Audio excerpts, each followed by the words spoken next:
കാണൂ പരസ്യരഹിതമായ ഏറ്റവും പുതിയ എപ്പിസോഡുകൾ. കൺഗ്രാറ്റ്സ് വസു. കൺഗ്രാറ്റ്സ് ഏടത്തി. Thank U.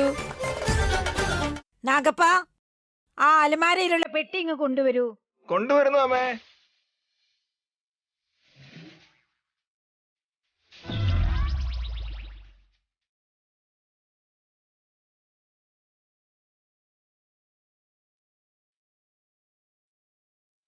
വസു, ഈ സമ്മാനം നിനക്കുള്ളതാ, വാങ്ങിച്ചോ?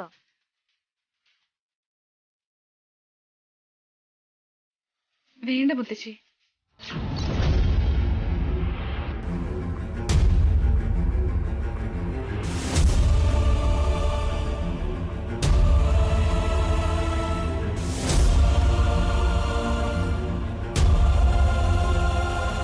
ഈ മത്സരത്തിൽ വിജയിച്ചത് നീയാണ് മോളെ. വാങ്ങിച്ചോ? ജയിച്ചതുകൊണ്ട് സമ്മാനം വാങ്ങിയേ തീരൂ വസു. മുതിർന്നവരുടെ വാക്കുകൾ അനുസരിക്കണം. ഈ സമ്മാനം കിട്ടേണ്ടത് എന്റെ അമ്മയ്ക്ക് അച്ഛാ.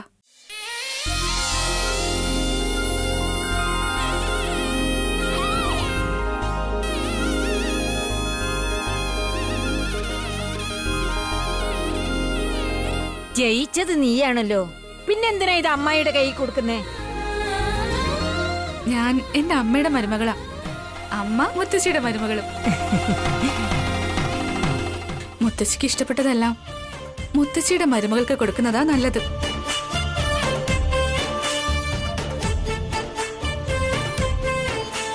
ഈ പെട്ടിയിൽ എന്തുമാത്രം വിലപിടിപ്പുള്ള സമ്മാനം ഉള്ളതെന്ന് നിനക്കറിയില്ല മോളെ. എന്റെ അമ്മയുടെ മഹത്വം അതിനെല്ലാത്തിനും മേലെയാ മുത്തശ്ശ.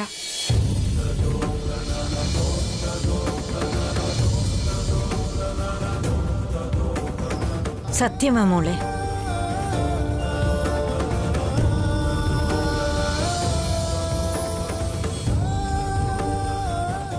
ഇതാ മോളെ, എന്റെ അമ്മായി എനിക്ക് തന്ന 7 തലമുറകളായിട്ടുള്ള സ്വർണമാണ്.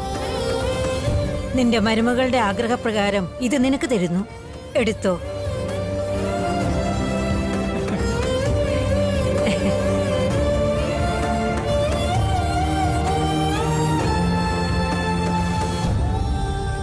ഈ വസു എന്ത് മണ്ടത്തര കാണിക്കുന്നേ? 7 തലമുറ കൈമാറി വന്ന ആഭരണം വിട്ടുകൊടുക്കാണോ? മണ്ടത്തരം കാണിക്കുന്നത് അവളല്ല, നമ്മളാ. ഇക്കാരണം കൊണ്ട് നിങ്ങളുടെ ഏട്ടത്തെ വസുവിനെ സ്നേഹിച്ചു കൊല്ലും. അതല്ലേ?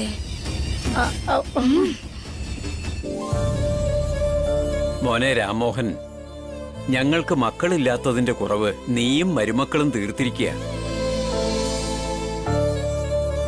നിങ്ങൾക്ക് പെൺകുട്ടികളില്ലെന്ന കുറവും നിങ്ങളുടെ ഈ മരുമക്കൾ തീർത്തിരിക്കുക.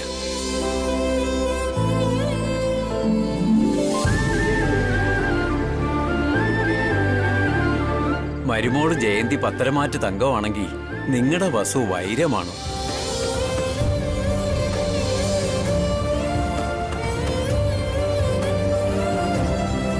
സ്വർണ്ണ ചങ്ങലേ കിടക്കുന്ന വൈരം പോലെ ജയന്തിക്കും വസുവിനും നല്ല പൊരുത്തമാണ് മോനെ.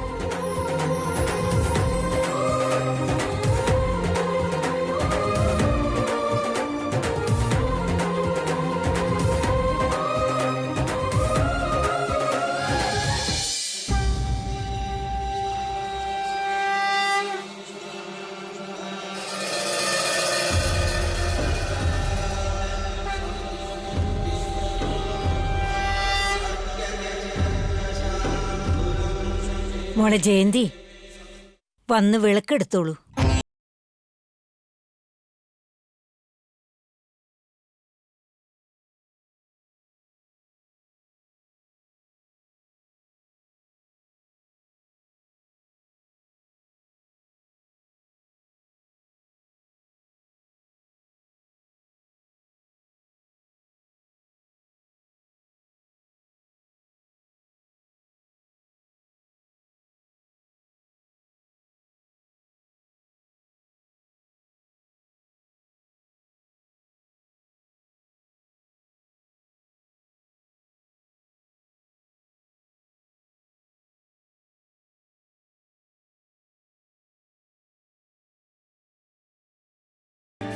മോനെ അഭി, മരിച്ചുപോയവരെ സങ്കല്പിച്ച് കോടിത്തുണി വെക്കുന്നത് നമ്മുടെ ഒരു ചടങ്ങ്.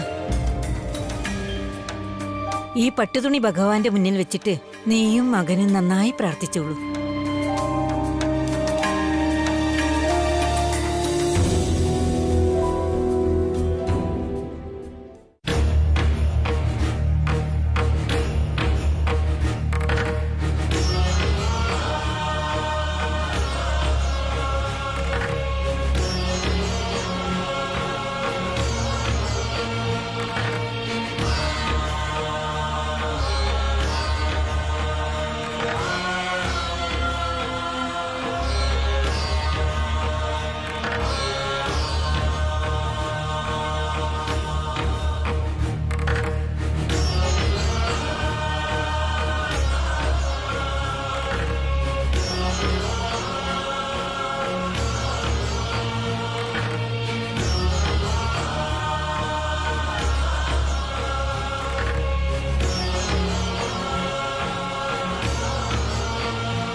ആ മോളെ വസു, നീയും കോടിത്തുണി വെച്ച് നന്നായി പ്രാർത്ഥിച്ചോളൂ.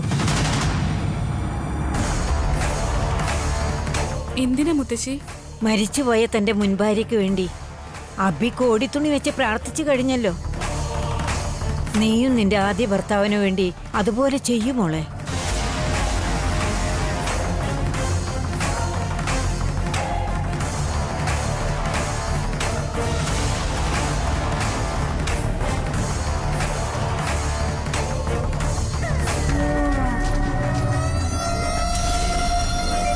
ഈ ചടങ്ങ് ചെയ്യാൻ പറഞ്ഞപ്പോ ഇവളെന്തിനാ ഇങ്ങനെ ഷോക്കാവുന്നേ?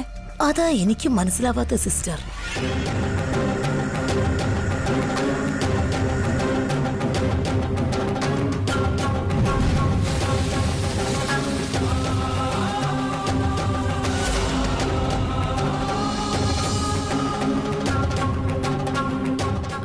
ഇപ്പൊ എന്തിനാ മുത്തശ്ശി അതൊക്കെ?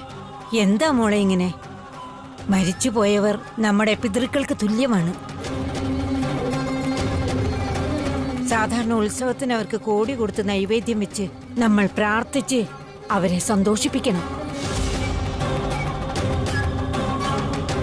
അപ്പോഴാണ് പരലോകത്തുള്ളവർക്ക് സംതൃപ്തിയാകൂ. അത് വസു ഇപ്പോ അബിയുടെ ഭാര്യ ആയല്ലോ. ആദ്യ ഭർത്താവിന് വേണ്ടി എന്തിനാ?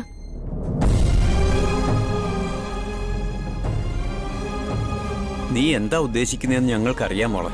പെൺകുട്ടികളുടെ കല്യാണം കഴിഞ്ഞാൽ വീടും നാടും എല്ലാം മാറും. ഭർത്താവിന്റെ വീടാ പിന്നെ എല്ലാം. പക്ഷെ ആൺകുട്ടികൾക്കൊന്നും മാറില്ല. അതുകൊണ്ടാ അബി മരിച്ചുപോയ തന്റെ ആദ്യ ഭാര്യയ്ക്ക് ചടങ്ങുകൾ ചെയ്തത്. ഇവളുടെ ആദ്യ കല്യാണം എന്ന സങ്കല്പം മാറ്റിവെക്കുകയാണെങ്കിൽ ഇപ്പൊ അബിയാണ് അവളുടെ ഭർത്താവ്. ആദ്യ ഭർത്താവിന് എന്തിനു വേണ്ടിയാ ചടങ്ങ് നടത്തുന്നല്ലേ ചോദിക്കുന്നത്? അതെ, അബിയല്ലേ ഇപ്പൊ അവളുടെ ഭർത്താവ്, നമ്മളല്ലേ അവളുടെ ബന്ധുക്കള്. പിന്നെന്തിനാ അവളുടെ ആദ്യ ഭർത്താവിന് വേണ്ടി?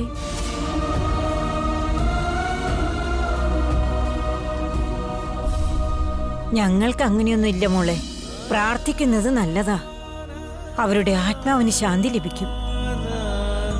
അത് സാരമില്ല വസു, മുതിർന്നവര് പറയുന്നതല്ലേ. മനസ്സിൽ വിചാരിച്ചിട്ട് നീയും ഉണ്ണിയും ആ ചടങ്ങ് ചെയ്തേക്ക്. ഇറ്റ്സ് ഓക്കെ വസ്ത്ര. ഇത് ചെയ്യുന്നത് ഒരിക്കലും തെറ്റല്ല. താൻ ചടങ്ങ് എന്തായാലും ചെയ്യും.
എന്താ സിസ്റ്റർ ഇത്?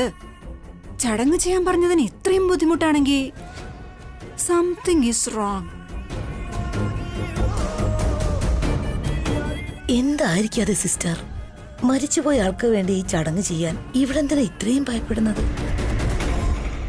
ക്ലൂ കിട്ടിയല്ലോ, നമുക്ക് കണ്ടുപിടിക്കാം.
വസു, എന്താ ചേച്ചി ഇത്? ജീവനോടെ ഇരിക്കുന്ന ആൾക്ക് വേണ്ടി തിരി കൊളുത്തി വെക്കേണ്ടി വന്നു. ഈ ഉത്സവ ദിവസത്തിൽ തന്നെ എന്നെ കൊണ്ട് തെറ്റ് ചെയ്യിപ്പിച്ചു. അയാൾ ജീവനോടെ ഉണ്ടെങ്കിലും മരിച്ചതിന് തുല്യമെന്ന് അയാളുടെ അച്ഛനും അമ്മയും നിന്നോട് പറഞ്ഞിട്ടുള്ളതല്ലേ വസു? പിന്നെന്തിനാ ഇങ്ങനെ വിഷമിക്കുന്നത്? ഞാൻ എല്ലാവരെയും പറ്റിച്ചോണ്ടിരിക്കുകയല്ലേ ചേച്ചി? ഞാൻ വെറും കള്ളത്തരത്തിലാ ജീവിക്കുന്നത്. ഈ സത്യങ്ങളൊക്കെ പുറത്തു വരുമ്പോ അന്ന് ഞാൻ എന്താ ചെയ്യോ ചേച്ചി? അതുവരെ ഞാനിങ്ങനെ തീ തിന്ന് ജീവിക്കണമെന്നാണോ ചേച്ചി? ഇനിയും ഈ ശിക്ഷ അനുഭവിക്കണമെന്നാണോ പറയുന്നത്? നീ ഓവറായിട്ട് ചിന്തിക്കുന്നുണ്ടാ ഇത്രയും പ്രശ്നം തോന്നുന്നത്? മനസ്സിൽ നിന്നെടുത്ത് കളഞ്ഞാല് ഒരു വിഷമം ഉണ്ടാവില്ല. എപ്പോഴെങ്കിലും എന്തെങ്കിലും സംഭവിക്കുമെന്ന് കരുതി ഇപ്പോഴേ നീ ടെൻഷൻ ആവേണ്ട കാര്യമില്ല വസു. പക്ഷെ ഞാൻ ഈ ചെയ്യുന്നത് വളരെ വലിയ തെറ്റല്ലേ? അതിനുറപ്പായിട്ട് ശിക്ഷ ലഭിക്കില്ലേ? നീ ഒരു തെറ്റും ചെയ്യുന്നില്ല വസു. നിനക്ക് ഒരു ശിക്ഷയും ലഭിക്കില്ല. നിന്റെ കൂടെയുള്ളത് അഭിയാ. അവനെ വിശ്വസിക്ക്. ഒരു ബുദ്ധിമുട്ടും വരാൻ അനുവദിക്കില്ല. കരയാതിരിക്കെ. വാ പോ.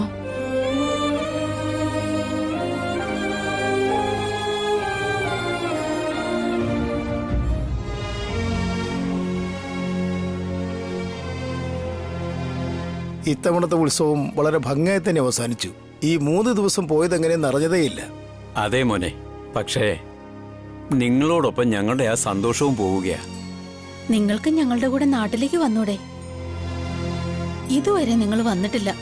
ഗ്രാമത്തിലെ ഞങ്ങൾക്ക് നഗര ജീവിതം പറ്റില്ല. ഇവിടെയാണെങ്കിലേ ഞങ്ങൾക്ക് മനസ്സമാധാനം കിട്ടൂ.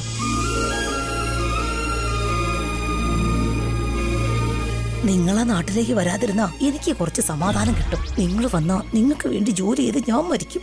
ആ സുമംഗലേ, നിനക്ക് ഞങ്ങളുടെ കൂടെ ഇവിടെ നിന്നൂടെ? അവിടെ പോയിട്ട് നിനക്ക് പ്രത്യേകിച്ച് എന്താ ജോലി? അതേ മോളെ, നീ എവിടെ ഇരുന്നാലും ഒരുപോലെയാ. ഇവിടെ നിന്നോ. ഞാനില്ലെങ്കിൽ ഏട്ടത്തേക്ക് കയ്യോ അനങ്ങില്ല കാലും അനങ്ങില്ല. അല്ലേ ഏട്ടത്തി? അത് കുഴപ്പമില്ല ഏട്ടത്തി. അച്ഛനും അമ്മയും നിർബന്ധിച്ച് ചോദിക്കല്ലേ. ഇവിടെ നിന്നോ. എന്റെ പൊന്നേടത്തി, എനിക്കൊരു 2ാം കല്യാണം എന്തായാലും നടത്തി തരുന്നില്ല.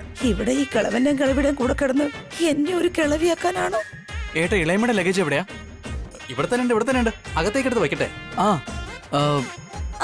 എനിക്ക് എന്തായാലും ആന്റി വേണം. ആന്റി ഇല്ലെങ്കിൽ എനിക്ക് അവിടെ ബോറടിക്കും. അതേന്നെ, എന്റെ ബേബിക്ക് ഞാൻ അടുത്തില്ലാത്ത കുറവ് തീർക്കുന്നത് ഈ സുമാ സിസ്റ്ററാ. പറയുന്നേ. ഞാൻ പറഞ്ഞ ശരിയാവില്ല അമ്പികെ. ഞാൻ ചുമ്മാ പറഞ്ഞതാ. ഈ പട്ടിക്കാട്ടിൽ അവളെന്തെടുക്കാനാ? രക്ഷപ്പെട്ടെന്റെ പൊന്നോ. മോളെ ഭാവനെ, അടുത്ത ഉത്സവത്തിന് ഹോസ്റ്റലിലുള്ള നിന്റെ 2 മക്കളെയും കൂടി നീ ഇങ്ങോട്ട് കൊണ്ടുവരണം. അവർക്കും സ്വന്തം നാടിനെ കുറിച്ചൊരു അറിവൊക്കെ വേണ്ടേ? അബി, നീ സിറ്റിയിൽ വലിയ വലിയ ഫംഗ്ഷൻസ് ഒക്കെ നടത്താറില്ലേ? ഞങ്ങൾക്കൊരാഗ്രഹമുണ്ട്. ഈ ഗ്രാമത്തിലെ ഒരു ഉത്സവം നീ ഏറ്റെടുത്ത് നടത്തണം. അതും നിന്റെ കൈകൊണ്ട് തന്നെ നടത്തണം. ഉറപ്പായിട്ടും ചെയ്യാം മുത്തശ്ശ. ആ വസു, നിന്നോട് ഒന്നേ പറയാനുള്ളൂ. അടുത്ത ഉത്സവത്തിന് നീ ഒരു കൈക്കുഞ്ഞിനെയും കൊണ്ടുവരണം. വെറുതെ കയ്യും വീശി വന്നാൽ നോക്ക്, വാതിൽപ്പടി പോലും കെടുത്താതെ നിങ്ങൾ 2 പേരെയും അടിച്ചോടിക്കും.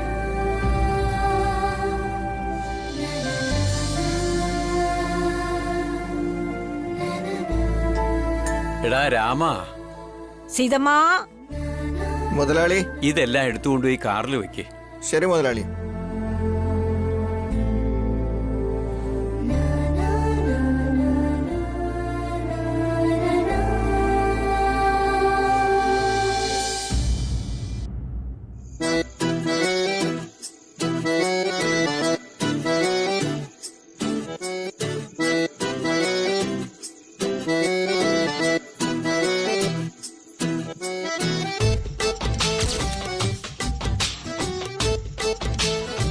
ഞാൻ നേരത്തെ കണ്ടതാ അവൾ എങ്ങനെ ഇട്ടതെന്ന്.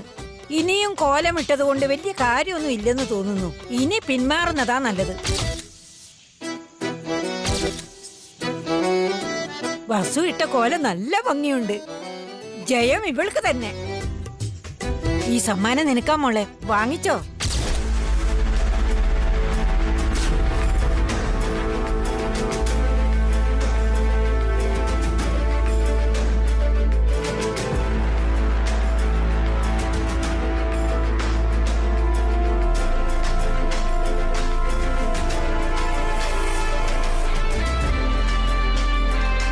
എന്തു പറ്റി കാർത്തിക? നീ എന്തിനാ ദേഷ്യപ്പെട്ട് നിൽക്കുന്നേ? എന്താ കാര്യമൊന്നും നിനക്കറിയില്ലേ? അറിയത്തോണ്ടല്ലേ ചോദിക്കുന്നേ? അതെ, നിനക്കൊന്നും അറിയില്ല. പേരിനാ നീ എന്നെ സ്നേഹിച്ച് കല്യാണം കഴിച്ചേ. എന്റെ ഫീലിങ്സ് നിനക്ക് മനസ്സിലാവില്ല. ആക്ച്വലി നീ എന്നെ ശരിക്കും സ്നേഹിച്ചിരുന്നോ അഖിൽ?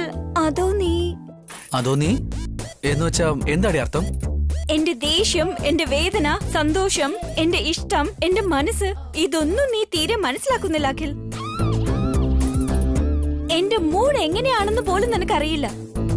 എന്തെങ്കിലും പറയാനുണ്ടെങ്കിൽ സ്ട്രേറ്റ് ആയിട്ട് പറയൂ കാർത്തിക. നാട്ടിൽ നടന്ന കാര്യം ഇത്രയും പെട്ടെന്ന് മറന്നോ? ഓഹോ, നീ ഇപ്പോഴാ കോലോടൽ മത്സരത്തെ പറ്റി ആലോചിച്ചോണ്ടിരിക്കുക? Leave it Karthika. അത്ര എളുപ്പത്തിൽ എനിക്ക് എങ്ങനെ വിട്ടുകളയാൻ പറ്റും? നോക്ക് കാർത്തിക, നിനക്ക് കോലോടാനൊന്നും അറിയില്ല. എന്നാ വസു എടുത്തേക്ക് അറിയാം. അതുകൊണ്ടാണ് നീ മത്സരത്തിൽ തോറ്റുപോയത്. ഇത് സീരിയസ് ആയിട്ട് എടുക്കേണ്ട ഒരു ആവശ്യമില്ല. സ്പോർട്ടീവായിട്ട് എടുക്ക. ആ, ഈ വർഷം മുഴുവൻ നീ കോലോടാൻ പ്രാക്ടീസ് ചെയ്യും. അടുത്ത വർഷം നടക്കാൻ പോകുന്ന ഉത്സവത്തിന് ഉറപ്പായിട്ട് നീ തന്നെ ജയിക്കും. ആ കോലയിടൽ മത്സരമൊന്നും അല്ല എന്നെ ഫീൽ ചെയ്യിപ്പിച്ചത്. ആ ജ്വല്ലറി എനിക്ക് കിട്ടാത്തതിലാണ് ഫീൽ ആയത്. എടി, നീ തോറ്റുപോയതുകൊണ്ട് ആ സ്വർണം കിട്ടാത്തത്. വസു എടുത്ത് ജയിച്ചതുകൊണ്ട് ആ സ്വർണം വസു എടുത്തേക്ക് എന്നെ കിട്ടി, അത്രേ ഉള്ളൂ. അതിനിപ്പോ എന്താ? എന്തിനാ അഖിൽ നീ എപ്പോഴും ഏട്ടത്തിയെ സപ്പോർട്ട് ചെയ്യുന്നേ? കോലയിടൽ മത്സരത്തിന് മുൻപും ആദ്യം വിഷ് ചെയ്തതും ഏട്ടത്തിയെ. അത് കഴിഞ്ഞ എന്നോട് പറഞ്ഞേ. അഖിൽ, ഞാൻ നിന്റെ വൈഫാണ്. ആരെ ഇപ്പൊ അങ്ങനെ അല്ലെന്ന് പറഞ്ഞേ? ആദ്യം നീ വസു ഏട്ടത്തിയെ സപ്പോർട്ട് ചെയ്യുന്നത് നിർത്ത്. എനിക്ക് കിട്ടേണ്ട സ്വർണ്ണമാണ് അവർക്ക് പോയത്. എനിക്ക് എന്തുമാത്രം ഫീൽ ആയെന്ന് അറിയാമോ? പക്ഷേ നിനക്ക് ആഭരണം കുറെ ഉണ്ടല്ലോ കാർത്തിക. ഇനി വേണമെന്നുണ്ടോ? ആ, വേണം. ഞാൻ ആഗ്രഹിച്ചത് എനിക്ക് കിട്ടണം. അല്ല, അവരും എന്നോടൊപ്പം ഒരുമിച്ചല്ലേ അന്ന് മത്സരിച്ചത്. ഞാൻ അവരെക്കാളും ഇളയതല്ലേ. എനിക്കും സ്വർണം കിട്ടാൻ ആഗ്രഹം കാണില്ലേ? ജയിച്ചത് അവരായിരിക്കാം. എന്നാൽ ആ ആഭരണം ഹാഫായി ഷെയർ ചെയ്യാമെന്നെങ്കിലും പറയാമായിരുന്നില്ലേ? അങ്ങനെ പറയില്ല, കാരണം അവർ സെൽഫിഷ് ആയതുകൊണ്ടാ. ആ ആഭരണം മുഴുവനായിട്ട് അവർക്ക് വേണം. ആ ആഭരണം മുഴുവൻ അവർക്ക് അണിയണം. അത്രയ്ക്ക് സെൽഫിഷ് അവർ. ആവശ്യമില്ലാതെ ഏടത്തെ പറ്റി ഇങ്ങനെ കുറ്റം പറയില്ലേ കാർത്തിക. ഏടത്തെ ആ സ്വർണ്ണമൊന്നും എടുത്തില്ല, അത് അമ്മയ്ക്കാ കൊടുത്തേ. നീയും കണ്ടല്ലോ. അതെല്ലാം ഡ്രാമയാ. അമ്മയെ സുഖിപ്പിക്കാൻ വേണ്ടിയാ അവർ ഈ നാടകം കളിക്കുന്നത്. ഓക്കെ, സപ്പോസ് കോൾ ഇടുന്നല്ലേ നീ ആ വിജയിച്ചെന്ന് വിചാരിക്ക. ആ സ്വർണം നീ ഏട്ടത്തിയോട്ട് പങ്കിടുവായിരുന്നോ കാർത്തിക? ഒരിക്കലും നിന്നെ കൊണ്ട് ഷെയർ ചെയ്യാൻ പറ്റില്ല. വസു എടുത്തി ആയതുകൊണ്ടാ ആ സ്വർണം അമ്മയ്ക്ക് കൊടുത്തത്. എന്നാ നീ ആയിരുന്നെങ്കിൽ നിന്റെ അമ്മയ്ക്ക് പോലും അത് കൊടുക്കില്ലായിരുന്നു. അങ്ങനെയൊന്നുമല്ല. ആ ആഭരണങ്ങൾ ഞാൻ എല്ലാവരുമായിട്ട് ഷെയർ ചെയ്യും. നിന്റെ മനസ്സിൽ ഇങ്ങനെ ഒരു ചിന്തയുണ്ടായിരുന്നെങ്കിൽ ഒരിക്കലും നീ എന്നോട് ഇങ്ങനെയൊന്നും തർക്കിക്കില്ലായിരുന്നു. അപ്പോ ഞാൻ സെൽഫിഷ് ആണെന്നാണോ? അല്ല, ജലസ്. അത് കുറച്ച് കുറയ്ക്കാൻ നോക്ക്. ആർക്ക് എന്താണോ കിട്ടേണ്ടത് അത് ഉറപ്പായിട്ട് അവർക്ക് കിട്ടിയിരിക്കും. നിന്റെ ഇല്ലാത്തതിനെ പറ്റി ഇങ്ങനെ വെറുതെ ചിന്തിച്ച് വിഷമിക്കാതെ കയ്യിലുള്ളതിനെ കുറിച്ച് ഓർത്ത് സന്തോഷിക്കാൻ നോക്ക്. നിന്റെ വേസ്റ്റ് ഫിലോസഫി ഒന്നും എന്റെ അടുത്ത് വേണ്ട. എന്നെ നീ വെറുതെ വേസ്റ്റ് ഫെലോ ആക്കണ്ട. അല്ലെങ്കിൽ ഞാൻ ദേഷ്യത്തില. പെണ്ണിന്റെ ദേഷ്യം തന്നെ അവളുടെ ശത്രു. ക്ഷമയാടി പെമ്പിളാരുടെ അലങ്കാരം.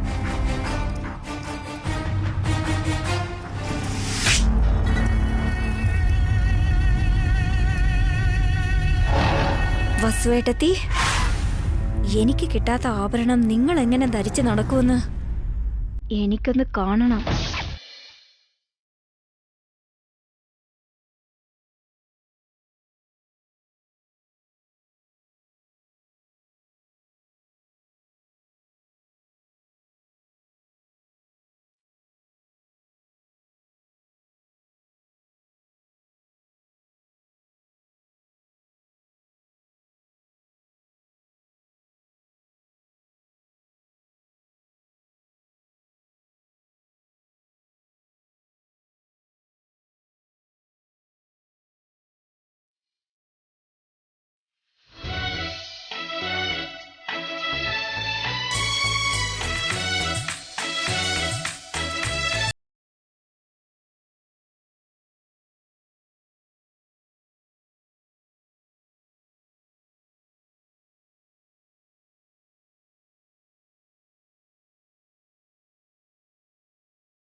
ഉണ്ണി, എന്താ അമ്മ? എന്താ ഏതാണ്ടൊക്കെയോ ആലോചിച്ച് തനിയെ ചിരിക്കുന്നുണ്ടല്ലോ. ഞാൻ ചിരിച്ചോണ്ടിരിക്കല്ല അമ്മ. സ്വീറ്റ് മെമ്മറീസ് ഒക്കെ ആലോചിച്ചോണ്ടിരിക്കുവായിരുന്നു.